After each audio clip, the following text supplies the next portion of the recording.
Bom dia, a paz do Senhor Jesus. Vamos dar início à 16ª aula.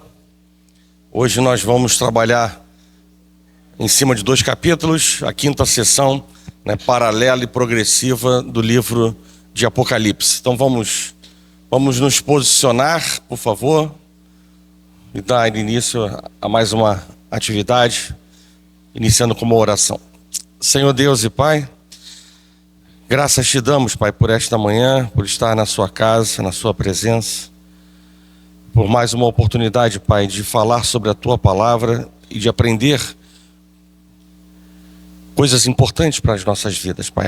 A despeito de sabermos que o livro de Apocalipse trata de sessões paralelas e progressivas, há sempre algo importante que o Senhor fala aos nossos corações de maneira diferente, de maneira mais intensa, de maneira ampla, mais profunda.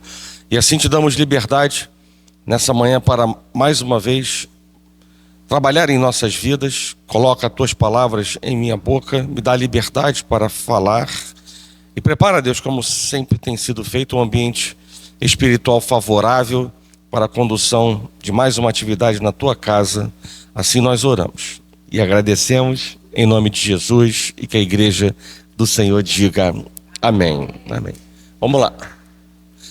Bem, hoje vamos falar sobre a preparação para as taças da ira, de Deus, Então nós vamos, como eu falei, abordar os capítulos 15 e 16, que configuram a 5ª sessão paralela e progressiva do livro de Apocalipse. Bem, mais uma vez eu vou, tanto no capítulo 15 quanto no 16, eu vou fatiar o estudo, a leitura, para poder facilitar o entendimento ou dificultar, ou tornar menos difícil aquilo que tem para ser propagado e deixar os olhos mais atentos àquilo que está sendo colocado por meio da palavra de Deus. Então vamos lá. Os 7 flagelos. Versículo 1, nós já estudamos falamos na semana passada, então eu vou passar com uma velocidade maior em cima desse versículo. Vi no céu outro sinal grande e admirável, 7 anjos, tendo os 7 últimos flagelos, pois com estes se consumou a cólera de Deus. Então, no que tange as considerações gerais, as 7 taças da ira de Deus têm uma grande semelhança com as 10 pragas do Egito. Nós já falamos isso no estudo de outra sessão, bem como uma profunda conexão com as 7 trombetas. Então, enquanto as trombetas eram alertas de Deus ao mundo ímpio, as taças elas falam já de algo mais profundo, da cólera consumada de Deus. É um princípio constantemente repetido e enfatizado nas Escrituras, que Deus sempre adverte antes de finalmente trazer o juízo. Então, nós estamos diante de um Deus longânimo, tardio em se irar, mas aguardando que haja arrependimento, mudança comportamental, mudança de atitude.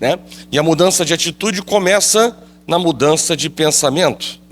E a mudança de pensamento vem com a leitura da palavra de Deus.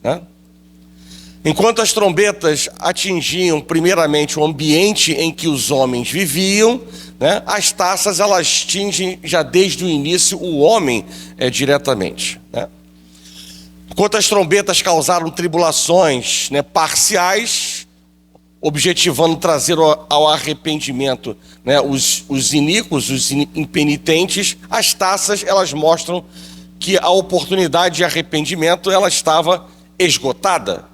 As trombetas atingiram apenas 1/3 da natureza e dos homens. Já as taças, elas trazem uma destruição completa. Então é um juízo parcial associado às trombetas e um juízo total anexado, associado às taças da ira. Enquanto nos selos e nas trombetas havia um interlúdio entre os sextos e 7º eventos, então entre o 6º e o 7º selo e o 6º e 7º trombeta, existia um interlúdio, não há mais interlúdio nas taças, elas são derramadas sem qualquer tipo de interrupção. Os flagelos não devem ser analisados literalmente, como tudo dentro do livro de Apocalipse, Então, já falamos sobre isso ao longo de praticamente todas as aulas, falando, né, da linguagem extremamente simbólica do livro de Apocalipse, né, e os flagelos, né, não podem ser tratados de maneira diferente, né? Descrevem o total desamparo dos ímpios no juízo, quando a igreja já está no céu junto ao trono, né? E aí eu deixo claro para a igreja, né, uma frasezinha curta, mas que traz dois importantes, né, momentos. A ceifa, ela precede, ela vem antes da vindima. Falamos isso estudando o capítulo 14, a última aula. Então, apenas para lembrar, a ceifa, né, é a colheita dos justos, né? Então, a ceifa precede a vindima. Então, a colheita dos justos, ela precede a vindima. E o que é a vindima? A ideia aqui não é uma colheita dos frutos, mas de um lagar. E o que se faz no lagar, né? Pisa-se, são esmagadas as uvas, as vidas dos iníquos, dos impenitentes. Essa é uma ideia clara do furor da ira de Deus contra os ímpios que blasfemaram do seu nome e perseguiram a sua igreja, né? Então, e para finalizar, a última consideração geral é que a humanidade está dividida entre os selados de Deus e os selados da besta, entre os seguidores do Cordeiro e os seguidores do dragão, né? Dragão representando Satanás, e entre os que estão diante do trono e aqueles que são ou serão atormentados por toda a eternidade, né? Então há uma distinção bem clara desses dois grupos.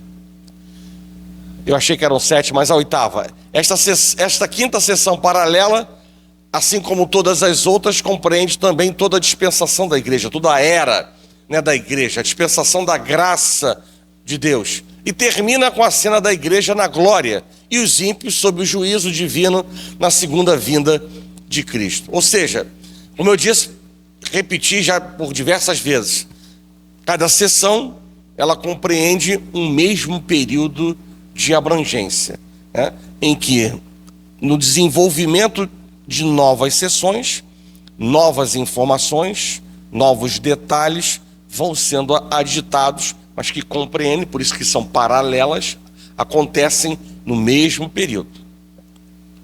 Bem, aqui apenas um slide para poder lembrar os tópicos que falamos na aula passada, né? Exatamente sobre a conexão entre as 7 taças da ira e as 7 trombetas, né? Como eu já disse, as trombetas advertem e as taças elas consumam a cólera de Deus. Tanto as trombetas como as taças se referem ao mesmo período e terminam numa cena do juízo final. Nada diferente da primeira, da segunda, da terceira, da quarta e da sexta e da sétima sessões. Para finalizar, tanto a quarta quanto a quinta começam de forma muito semelhante e tratam dos mesmos inimigos da igreja, né? Quais sejam o dragão, Satanás, a besta que emerge do mar, o anticristo, e a besta que emerge da terra, o falso profeta, né? Não obstante, as 7 taças compreendam todo o período da igreja, elas apontam e se aplicam especialmente ao dia do juízo e às condições que o procedem imediatamente. Então, esse foi o slide só para poder refrescar aquilo que falamos, né, nos últimos 10 minutos da aula do domingo passado. Bem, dito isso, a segunda fatia do livro de Apocalipse, capítulo 15, trata sobre os gemidos, entoam o cântico de Moisés e o cântico do Cordeiro, né? Então vamos ler. Vi como que um mar de vidro, guarda isso, mar de vidro, mesclado de fogo, e os vencedores da besta, da sua imagem e do número do seu nome, que se achavam em pé no mar de vidro, tendo harpas de Deus, e entoavam o cântico de Moisés, servo de Deus, e o cântico do Cordeiro, dizendo: grandes e admiráveis são as tuas obras, Senhor Deus Todo-Poderoso. Justos e verdadeiros são os teus caminhos, ó Rei das nações. Quem não temerá e não glorificará o teu nome, ó Senhor? Pois só tu és santo. Por isso, todas as nações virão e adorarão diante de ti, porque os teus atos de justiça se fizeram manifestos, né? Então vamos lá. Uma visão da igreja na glória antes da descrição terrível dos ímpios debaixo da ira de Deus, né? Então, esses versículos que acabamos de ler, né, eles dão essa ideia para nós, né? Então, primeiro, João, ele vê os 7 anjos preparados para derramar sobre o mundo as 7 taças da ira consumada de Deus, né? 7 é o número da perfeição de Deus. São 7 anjos com 7 taças. Esses são anjos do juízo. Eles trazem os últimos flagelos para os ímpios, né? A medida dos ímpios transbordou, chegou o juízo, é a consumação da ira de Deus, né? Então, ou seja, as coisas vão evoluindo, né? A ira de Deus vai se enchendo e chega no momento, no limite, em que se manifestará aquilo que Deus tem revelado por meio da sua palavra, né?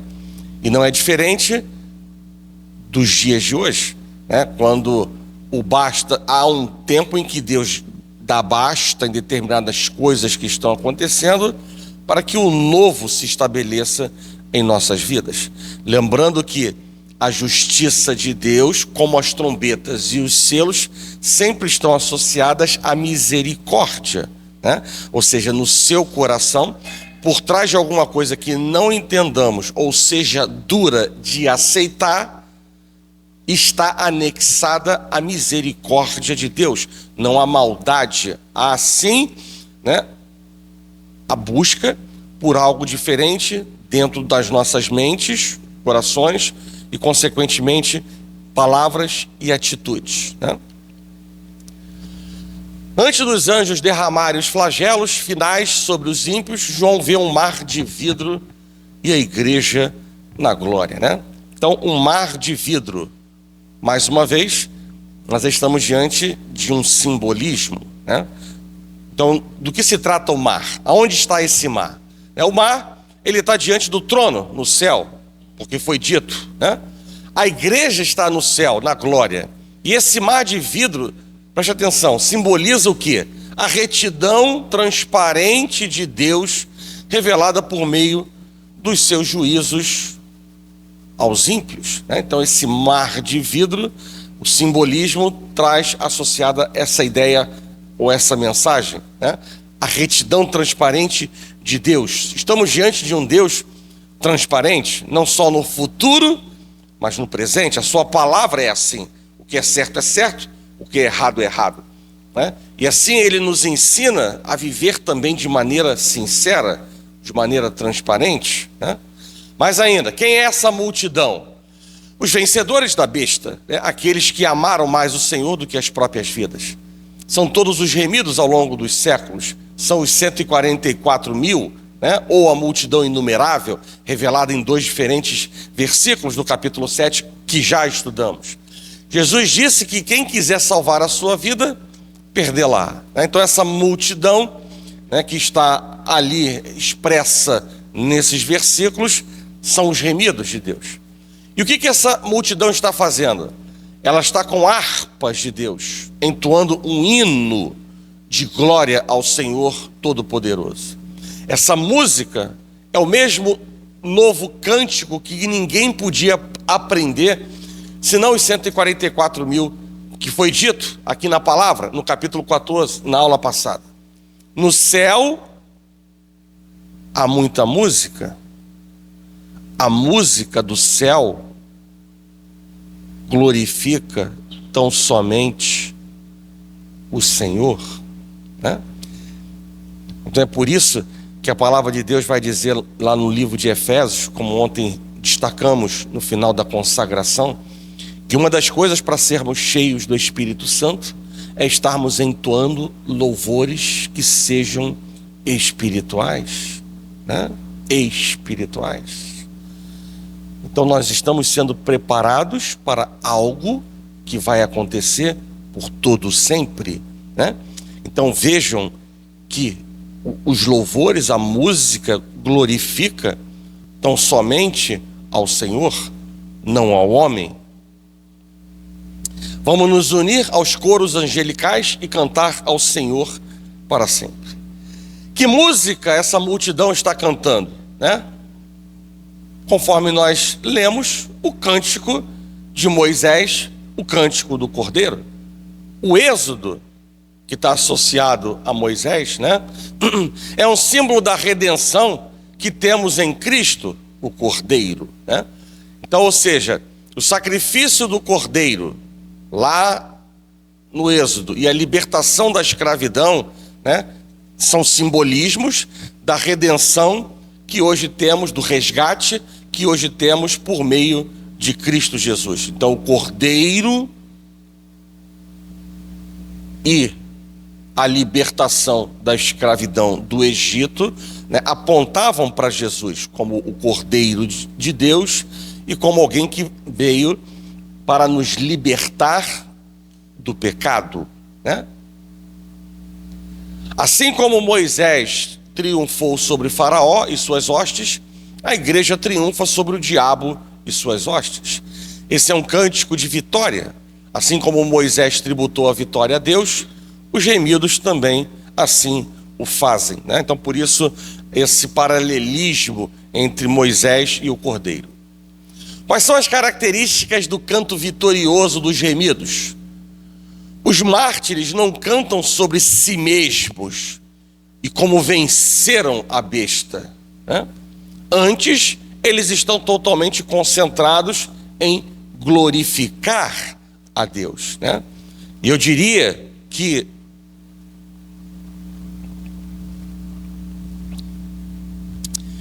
os ministros de louvor desta igreja, sob a liderança de um casal, deveriam estar focados nisso.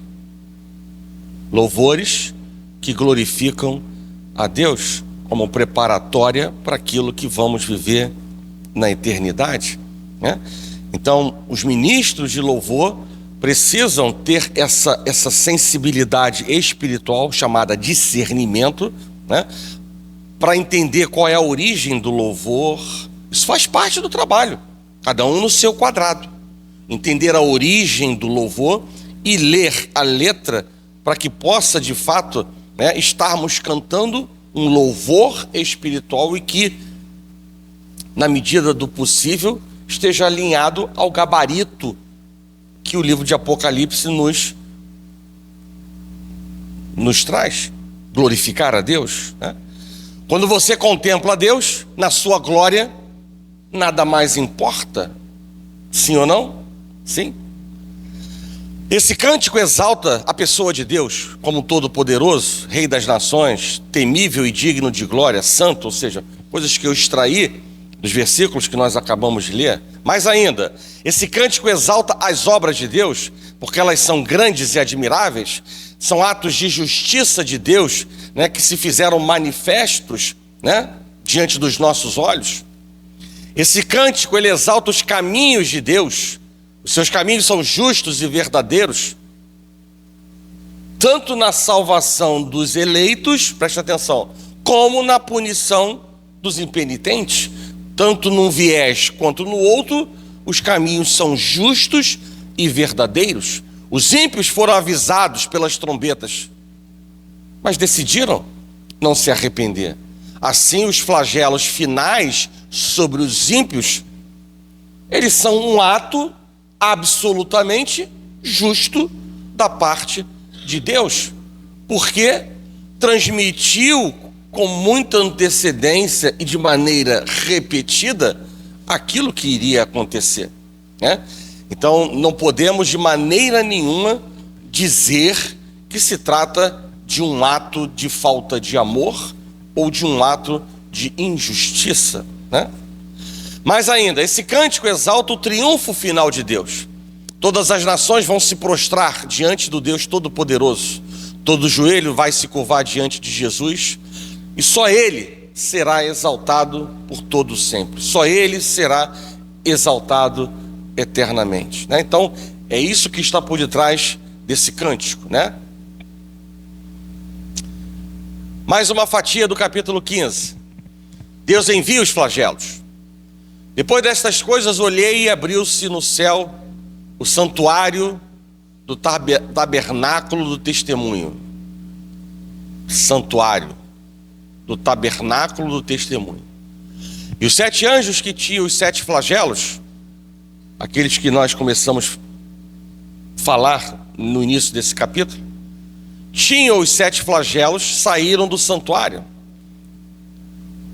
Preste atenção como é que eles estavam vestidos, porque aqui também tem um sentido, um significado, uma mensagem. Vestidos de linho puro e resplandecente e cingidos ao peito com cintas de ouro.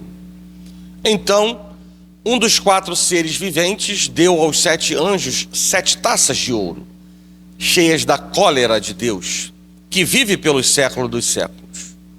O santuário se encheu de fumaça, procedente da glória de Deus e do seu poder. E ninguém podia penetrar no santuário enquanto não se cumprissem os 7 flagelos dos 7 anjos, né? Então vamos lá.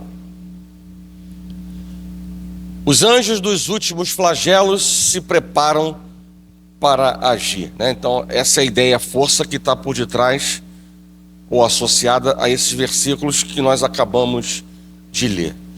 Os 7 anjos do flagelo saem do santuário de Deus, foi o que nós lemos, né?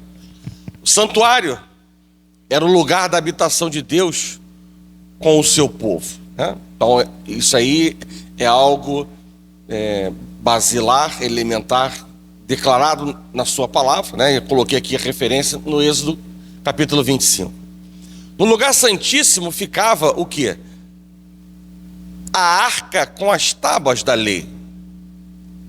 Então vamos seguindo o raciocínio. Isso significa que os anjos, eles saem do lugar aonde ficava a lei de Deus. Saem para demonstrar como funciona a lei de Deus. Saem para demonstrar, mediante a vingança divina, que nenhum homem ou nação pode desafiar impunemente a vontade de Deus. Ninguém pode desobedecer a lei de Deus sem sofrer o castigo da lei, né? E aqui, santuário, né, designa a morada do Senhor, o céu. Esses anjos vêm da presença de Deus e servem a Deus quando derramam os juízos. A igreja jamais deve duvidar disso, né, de que existe uma miríade de anjos trabalhando em nosso favor hoje, e obviamente que na consumação do que está estabelecido no livro de Apocalipse, né? Então por isso que eu coloquei aqui, a igreja jamais deve duvidar do que Deus está fazendo no invisível. Assim como nós não vemos Deus, mas Ele existe, nós também não vemos os anjos, mas eles trabalham em nosso favor, né? Não devemos duvidar disso. E isso se chama fé, para aceitar algo que a gente cartesianamente não consegue, né, provar humanamente, mas pela fé nós aceitamos. E aí vamos entrar na definição de fé. Fé é a certeza das coisas que se esperam, a convicção de fatos que não se veem, né? Então, importante entronizar a definição de fé para que nós possamos viver em coerência com a palavra, que nos chama o quê? A andar e a viver pela fé. Os 7 anjos são ministros, agentes de Deus, né? Então as vestimentas dos anjos, elas simbolizam, né, 3 coisas que vão exatamente apontá-los como agentes de Deus, né? Então essas vestes eram peculiares dos sacerdotes. O sacerdote era uma espécie de intermediário entre Deus e o povo, né, e os homens. Ele representava Deus diante dos homens, né?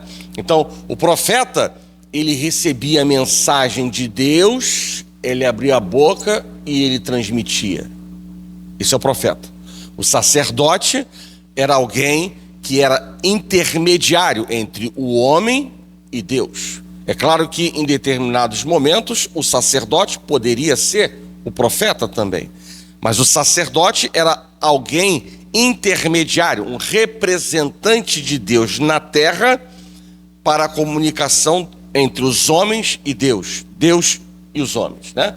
Ele representava Deus diante dos homens. Esses anjos vêm ao mundo fazendo essa analogia, né? Eles vêm como representantes da ira vingadora de Deus. Essas vestes eram peculiares dos reis. Esses anjos vêm à terra para derramar os flagelos finais da ira de Deus com o poder do Rei dos Reis, né? Então vejam que isso aqui tudo está atrelado aqui, ó. Agentes de Deus, né? Representante da ira vingadora de Deus, como o poder do Rei dos Reis. E ainda, essas vestes eram peculiares dos habitantes do céu. Os anjos são habitantes do céu, que vêm à terra para executar os decretos de Deus, né? Então, apenas um trecho de um versículo, né, para reforçar de que os anjos, eles estão trabalhando em favor do reino. Eles são agentes celestiais de Deus, né? Os cálices de ouro que os anjos trazem estão cheios da ira de Deus. Essas 7 taças da ira de Deus estão cheias e elas atingem o mundo inteiro, né? Elas atingem a terra, o mar, os rios, os astros, os homens, o ar. Ninguém vai se esconder, né, do Deus irado. Esse dia será dia de trevas e não de luz. E os homens desmaiarão do terror que será provocado, que será produzido, né? A justiça de Deus é vingar as injustiças dos homens, e ninguém pode deter esse juízo, e ninguém pode desviar Deus da execução daquilo que ele decretou e vem continuamente dizendo, reforçando para o seu povo, para a sua igreja, né? Então vejam que isso aqui, né, os homens desmaiarão de terror, né? Vejam a importância de nós estarmos firmes na rocha, inabaláveis, né? Porque os tempos estarão cada vez mais difíceis, e esse dia nós não sabemos. Muito provavelmente não será hoje. Muito provavelmente não será hoje. Mas o fato de não ser hoje não quer dizer que não possa ser amanhã, né? Então por isso é importante nós estarmos estruturados na palavra. Precisamos remir o tempo que nos é dado de 24 horas para tomarmos decisões que não simplesmente alimentem a carne ou são fruto da carne, mas entender que nós somos corpo, alma e espírito, e precisa haver um equilíbrio entre essas 3 vertentes do ser humano, e nós precisamos dedicar, sim, um tempo de qualidade diário na presença de Deus, para que o espírito esteja fortalecido e não venha desgovernar a alma e o corpo nas decisões que nós tomamos, né? Então isso nos fortalece. isso nos capacita, isso nos orienta, isso nos direciona, né? Isso nos faz estar firmes diante daquilo que os nossos olhos veem, né? Período da Covid, um período diferenciado, mas um período em que abalou muitos dentro das igrejas. E a Covid está longe de ser o que nós estamos estudando. Sim ou não? Sim. Sim. Longe, muito longe. E muitas pessoas entraram em depressão, abatida, dentro das igrejas. Então, isso é uma boa chamada contemporânea, né? Já que estamos cheirando, né? Deixamos de cheirar a Covid, tem minutos, mas a lembrança está aqui, para que a gente possa, somado ao que está sendo propagado, a gente entender qual deve ser a nossa postura espiritual. A nossa postura espiritual deve estar associada à nossa nova identidade espiritual, né? Não é simplesmente um vocativo de ser filho de Deus, testemunha de Cristo, templo do Espírito Santo, né? Não é apenas um vocativo. Isso traz associado uma responsabilidade enorme para nós. E aí, não podemos nos lembrar desta responsabilidade enorme simplesmente quando nós olhamos para isto que está atrás de mim, neste dia. É por isso que Paulo fala para usar o capacete da salvação. Já disse isso e vou repetir, né? Usar o capacete da salvação para que a sua mente esteja protegida diariamente nas suas decisões, para aquilo que Deus te chama a fazer, por aquilo que Jesus fez na cruz do Calvário. Aqui não são catástrofes naturais, nem os anjos maus que afligem os ímpios, né? Mas aqui é o próprio Deus irado que se manifesta.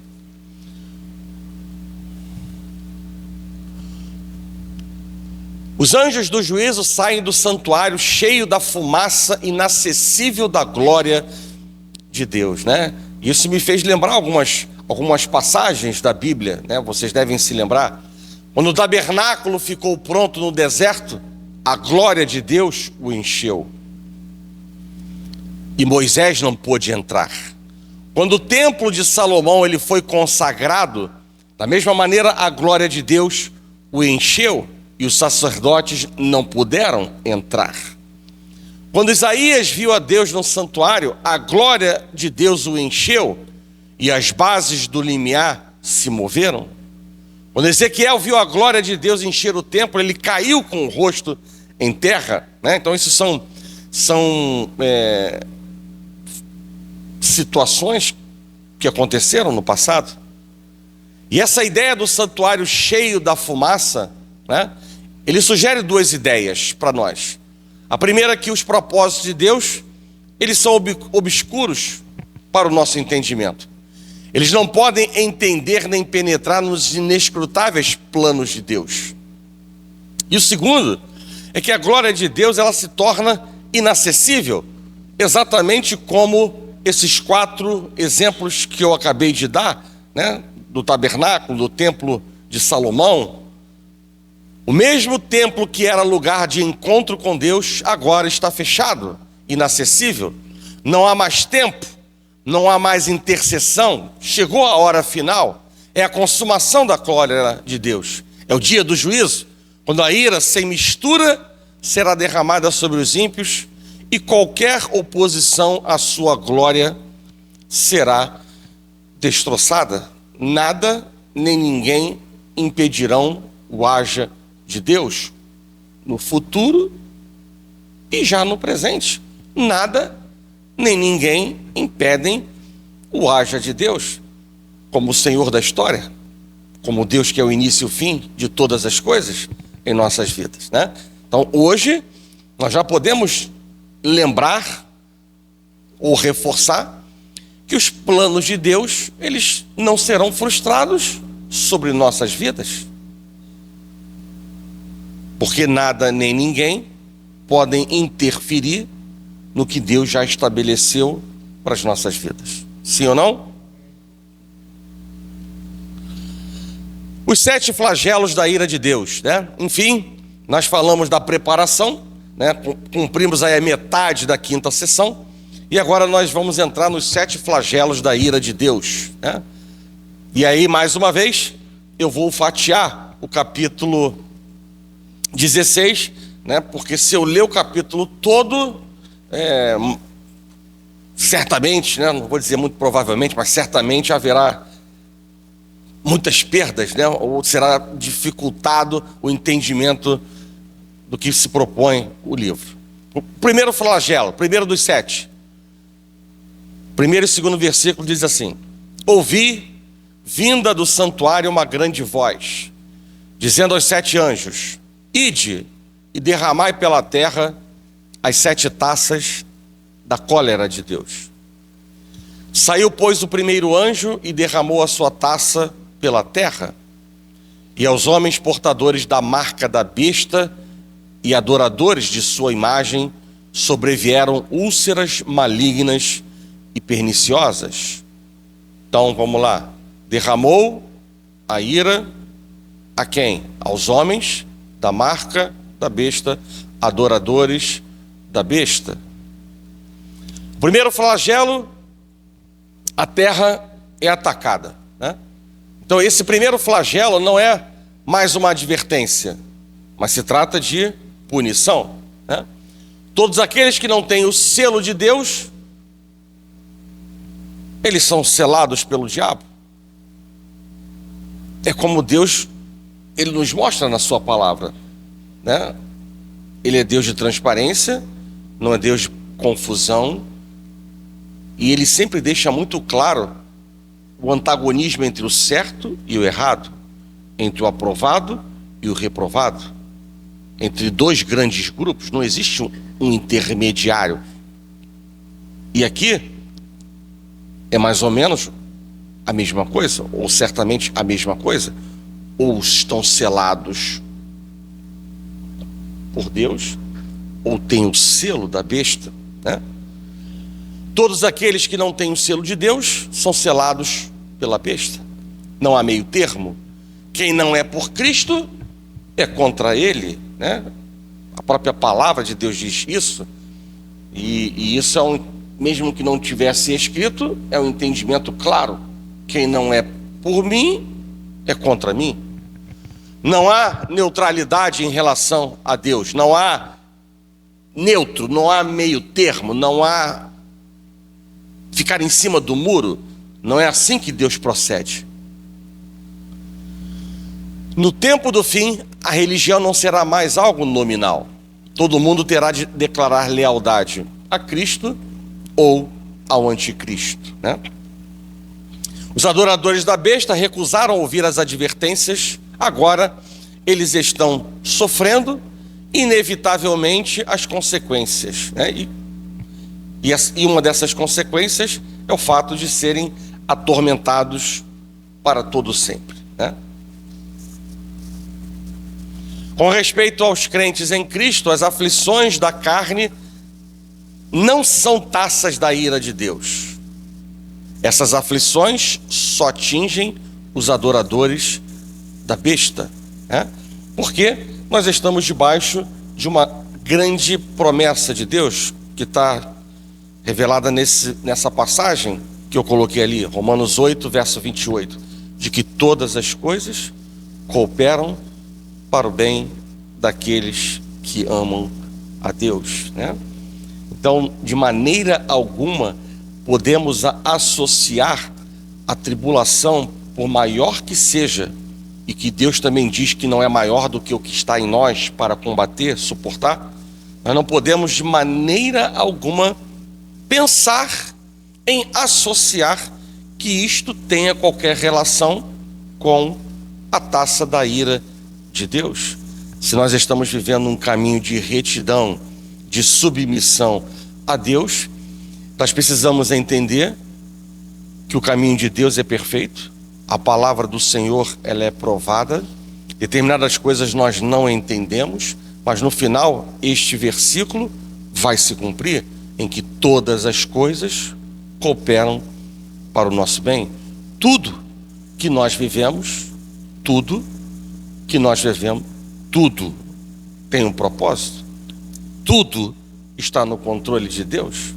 Então, a gente precisa ter isso claramente definido, né, para entender que uma coisa é uma coisa destinada aos adoradores da besta e outra coisa é outra coisa diante daquilo que Deus está permitindo acontecer ou promovendo em nossas vidas para um fim proveitoso, de edificação, de crescimento na nossa vida espiritual.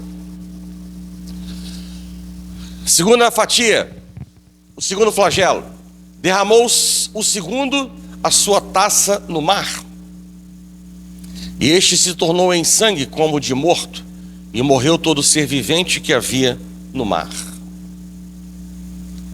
O segundo flagelo, o mar é atacado. Se no primeiro flagelo temos o tormento dos homens, agora nós temos a destruição completa. O mar ele se torna em sangue. A destruição não é apenas parcial, mas total. A destruição não é apenas ambiental. Para esse flagelo não há limites. Todas as criaturas do mar, elas morrem, né? Então eu queria só que vocês entendessem, né?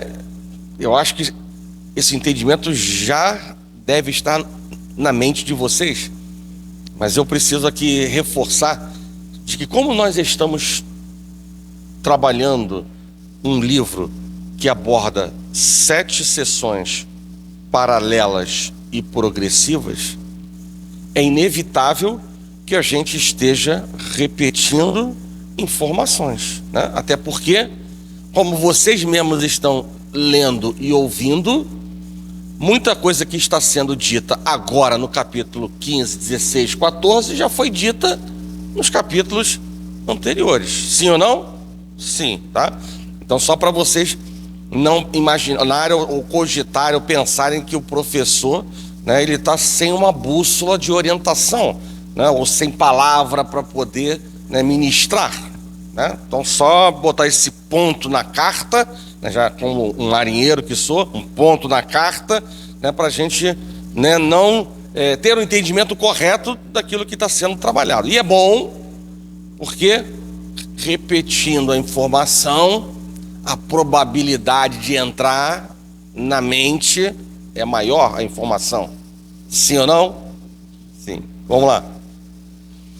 Esse flagelo não fala de um acontecimento literal, óbvio, mais uma vez, né? Mas representa o colapso da natureza no dia do juízo.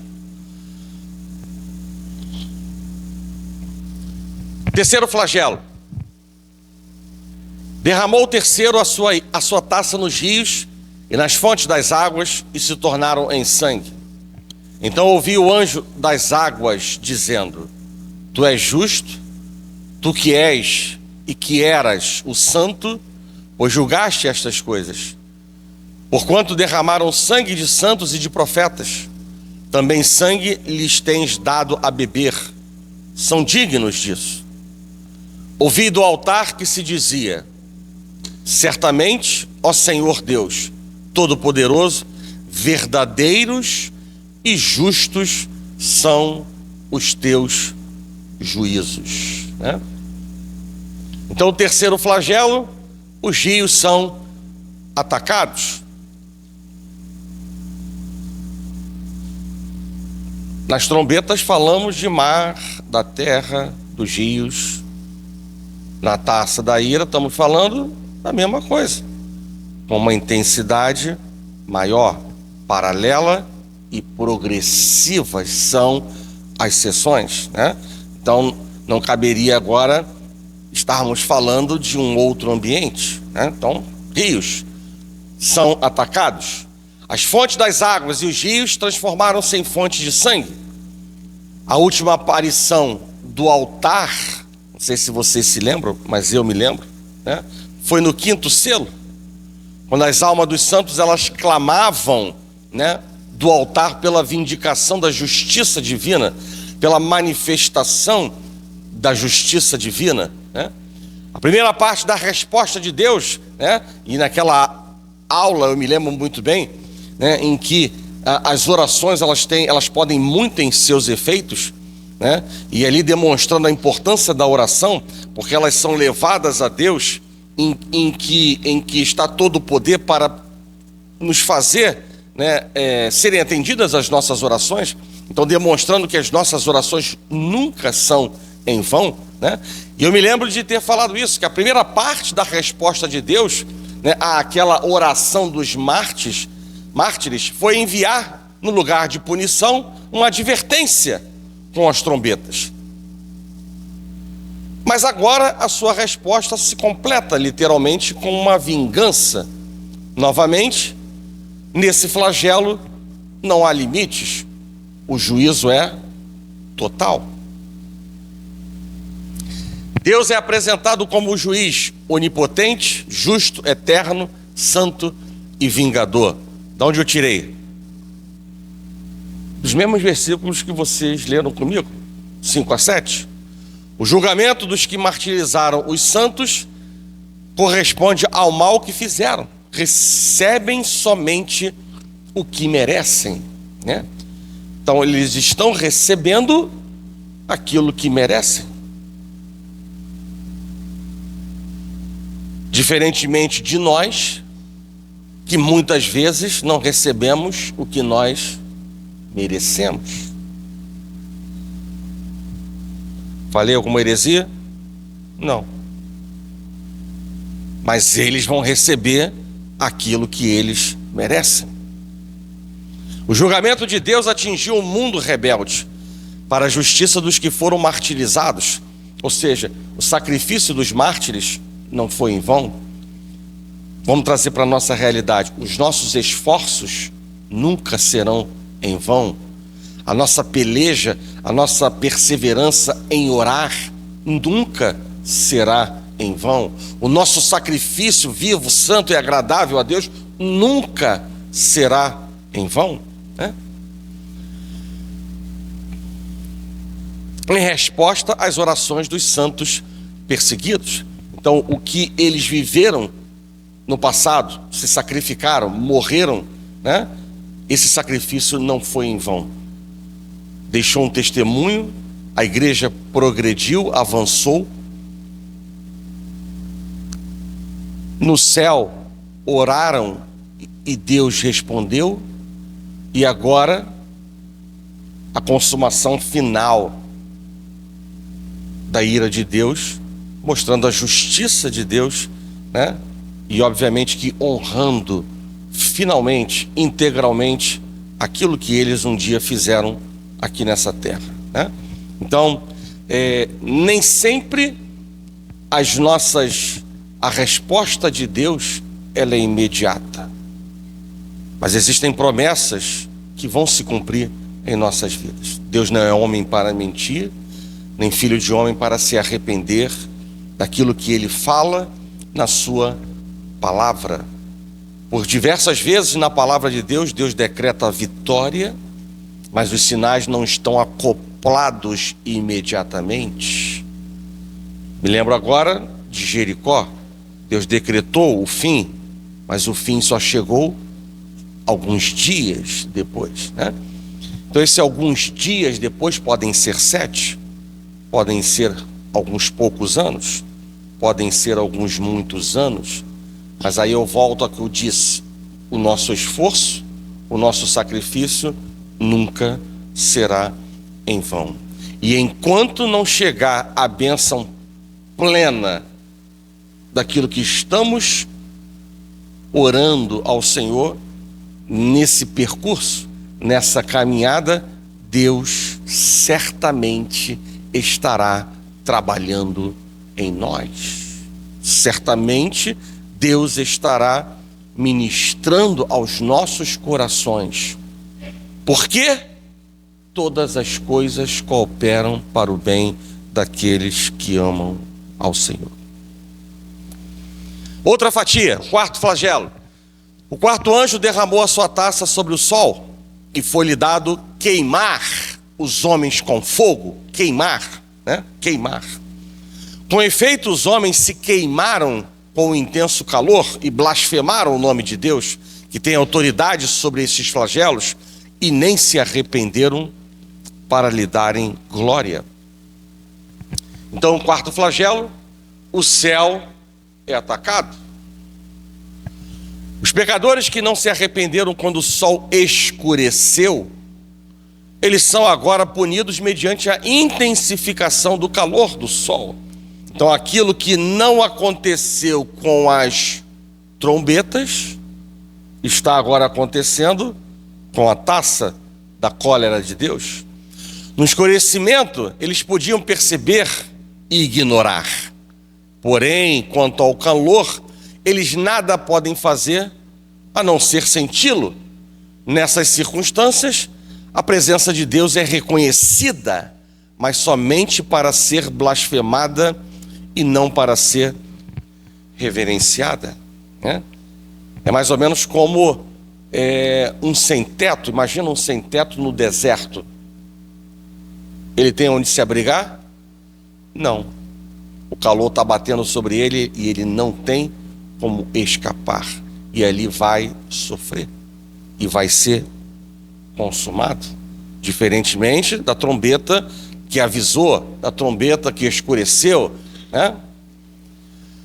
Deus adverte que quando suas advertências não são ouvidas, a sua punição será sentida no amanhã, no hoje e já foi no ontem também.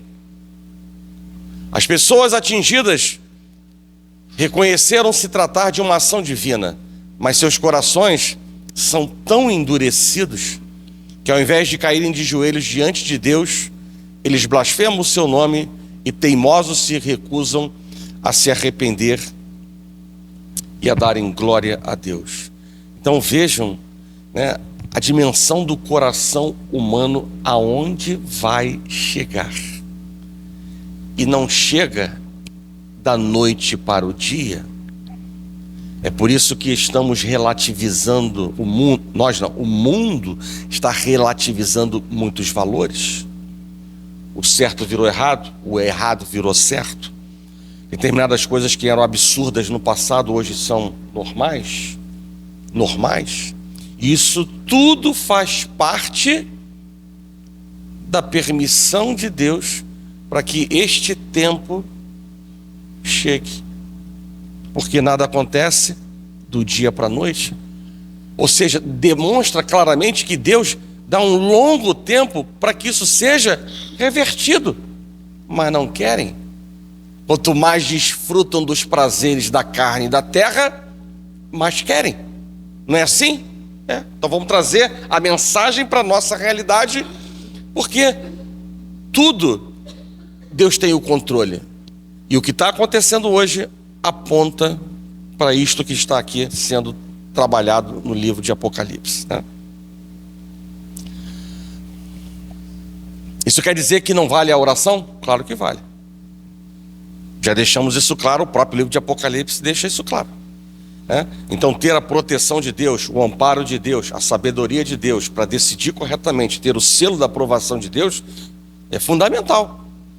Mas é preciso entender que, apesar de determinadas coisas acontecerem, revertendo determinadas coisas ruins, o mundo, a humanidade como um todo, caminha para isso que está aqui, né? Quinto flagelo: derramou o quinto a sua taça sobre o trono da besta, cujo reino se tornou em trevas, e os homens remordiam a língua por causa da dor que sentiam, e blasfemaram o Deus do céu por causa das angústias e das úlceras que sofriam, e não se arrependeram de suas obras. Quinto flagelo: tormento. Deus, ele punirá os homens que não se arrependerem através da terra, do mar, da água e do fogo. Mas ele fará mais do que isso. Quando o quinto flagelo é derramado, todo o sistema humano é lançado em completa desordem. O trono da besta é o maior golpe para Satanás, né? Ele invadiu toda a estrutura da sociedade humana, tornando-a uma sociedade sem Deus. O reino da besta está em oposição ao reino de Cristo. E é sobre essa imponente estrutura que o quinto flagelo é derramado, e daí a grande confusão. Os seguidores da besta sofrerão, mas não calados. Eles blasfemarão. Novamente, não há qualquer traço de arrependimento. Eles preferem morder a língua, como nós lemos, a gritar: nós pecamos, nós nos arrependemos. Quanto mais severos os juízos, tanto mais duros se tornam os corações dos iníquos, dos impenitentes. Existe somente um único caminho de volta para Deus. Ninguém vem ao Pai senão por mim, foi o que Cristo disse. Quem não vem pela graça, não vem de maneira alguma.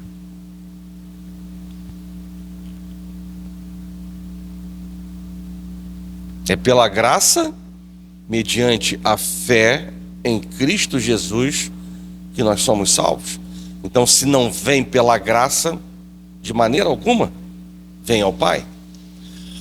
Penúltimo flagelo: derramou o sexto a sua taça sobre o grande rio Eufrates. Olha ele novamente aí aparecendo.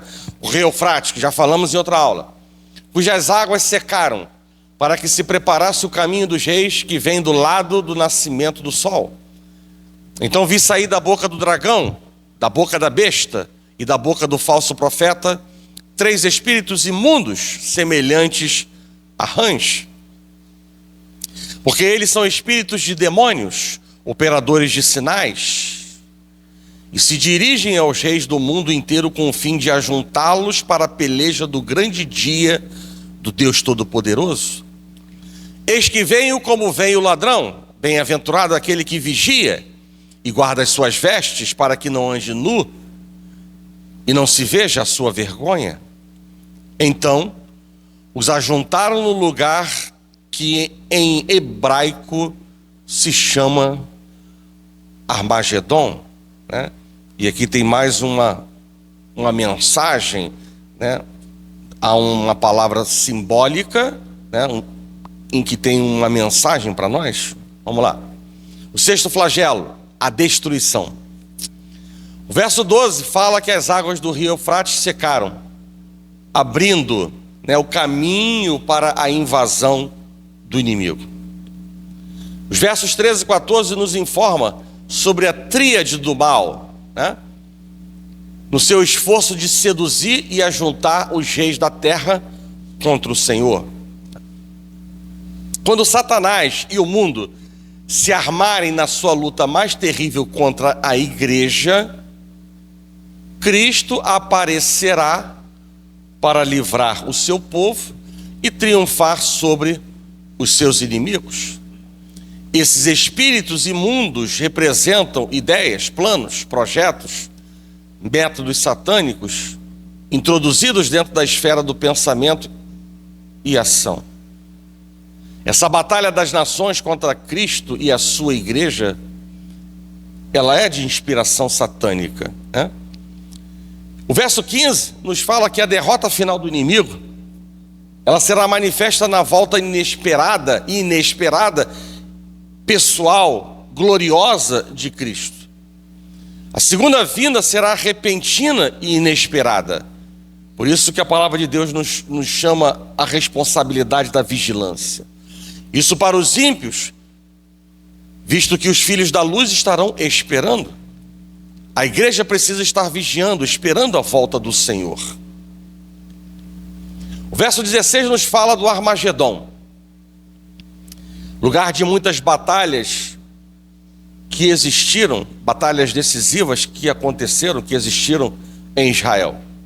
Armagedon é um símbolo, mais do que um lugar.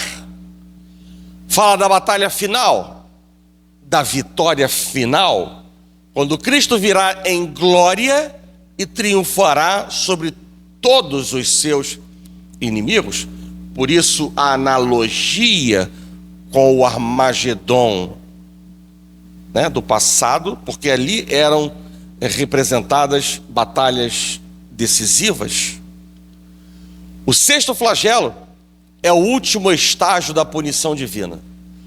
Quando Satanás percebe que a sua derrota é inevitável, ele incita as nações contra Deus. Nessa batalha final, Jesus esmaga todos os inimigos debaixo dos seus pés. É o fim, é o Armagedon. Armagedon é quando os homens que rejeitaram a Cristo terão que vê-lo na sua majestade e eles lamentarão sobre ele. O sexto flagelo fala do Armagedon, a segunda vida de Cristo. E o sétimo flagelo fala do dia do juízo, que é o que nós vamos acabar agora. Sétimo flagelo. Então, derramou o sétimo anjo a sua taça pelo ar e saiu grande voz do santuário, do lado do trono, dizendo: feito está. E sobrevieram relâmpagos, vozes e trovões, e ocorreu grande terremoto, como nunca houve igual, desde que há gente sobre a terra. Tal foi o terremoto, forte e grande. E a grande cidade se dividiu em 3 partes, e caíram as cidades das nações. E lembrou-se Deus da grande Babilônia, para dar-lhe o cálice do vinho do furor da sua ira. Todas as ilhas fugiram, e os montes não foram achados. Também desabou do céu sobre os homens grande saraivada, com pedras que pesavam cerca de 1 talento. E por causa do flagelo da chuva de pedras, os homens blasfemaram de Deus, porquanto o seu flagelo era sobremodo grande. O sétimo flagelo: o mundo não mais existe. O derramamento do sétimo flagelo remove o tempo e a história e os substitui pela eternidade. Quando aquele dia vier, não são somente as ilhas e as montanhas da terra criadas por Deus que desaparecerão. As cidades e a civilização, que é a conquista do orgulho humano inspirado por Satanás, também entrarão em colapso. Com isso, a punição divina estará feita. O sexto flagelo traz a destruição total, o sétimo traz a extinção total, né? Então vejam a progressão daquilo que está por acontecer. A igreja, Cristo vencerá, e a sua igreja fiel também. Então não precisamos temer nada, mas precisamos estar vigilantes, né? Precisamos estar firmes na rocha, para que a gente não se desvie para a direita nem para a esquerda do centro da vontade de Deus, que é boa, agradável e perfeita para as nossas vidas. Amém? Vamos orar. Senhor Deus e Pai, graças te damos por mais essa oportunidade de estarmos reunidos em teu nome, nesta casa de oração, e falando acerca da tua palavra, Pai. Obrigado pela liberdade, obrigado, Senhor, pelo conhecimento transmitido, para que nós possamos, Deus, ter os nossos olhos espirituais abertos e reforçando aquilo que o Senhor vem chamando a nossa atenção por meio da tua palavra, para que possamos nos posicionar responsavelmente dia a dia em nossos pensamentos, nossas ações, em nossas decisões. Assim nós oramos, em nome de Jesus, e que a igreja diga amém.